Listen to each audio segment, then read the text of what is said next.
Méditation du 17 mai, avec la fraîcheur sur le visage. Pour toi, si tu diriges ton cœur et si tu étends tes mains vers Dieu, si tu éloignes l'injustice de ta main et ne laisses pas demeurer l'iniquité sous tes tentes, alors tu lèveras ton front sans tache, tu seras ferme et sans crainte. Job 11, versets 13 à 15. L'un des souvenirs qui m'accompagne depuis l'enfance concerne mon père. Le matin, à peine levé, il s'approchait du robinet du lavabo et prenait de l'eau en formant une cuvette avec ses mains. Il approchait son visage pour se laver tout en faisant des bulles très sonores. Ce soufflement intermittent et gargouillant est resté dans ma mémoire. Je l'ai souvent imité et je l'imite encore, surtout dans ces jours de chaleur estivale intense. J'aime non seulement répéter cette tradition familiale, mais aussi sentir la fraîcheur sur mon visage. C'est pour moi quasi symbolique, comme si cela mettait ce qui était fastidieux de côté et relançait ce qui est nécessaire. La société nous échauffe avec ses pressions et ses exigences. Elle nous offre des options qui ne nous satisfont jamais. Nous avons besoin de la fraîcheur du Christ dans notre vie. Comme le dit Ellen White, l'Esprit de Dieu qui agit dans la nature est aussi celui qui parle au cœur de l'homme et y fait naître un besoin inexprimable de quelque chose qu'il ne possède pas. Les choses du monde ne peuvent le satisfaire. L'Esprit de Dieu plaide avec lui pour le pousser à chercher ce qui seul peut procurer la paix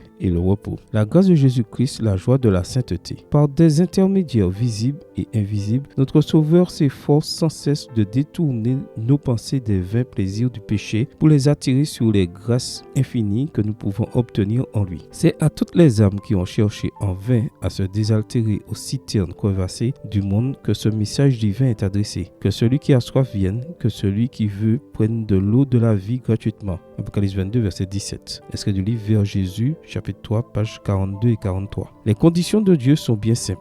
D'abord, préparer son cœur. Sans le cœur au bon endroit, tout n'est que formalité. Ensuite, se mettre à l'œuvre. Non pas à petite œuvre limitée, mais à l'œuvre. Puis, mettre de côté les péchés qui entravent notre chemin en nous faisant trébucher. Enfin, retirer ce qui est injuste de notre entourage. Si nous voulons la justice, nous devons être cohérents et vivre dans la justice. Et après le gargouillement spirituel, la fraîcheur. J'aime vivre ma vie avec le visage propre et l'âme fraîche. C'est non seulement hygiénique, mais revitalisant. Ne manque pas d'essayer. C'est toute une expérience. Amen. Bonne journée à toi et que le Seigneur te bénisse.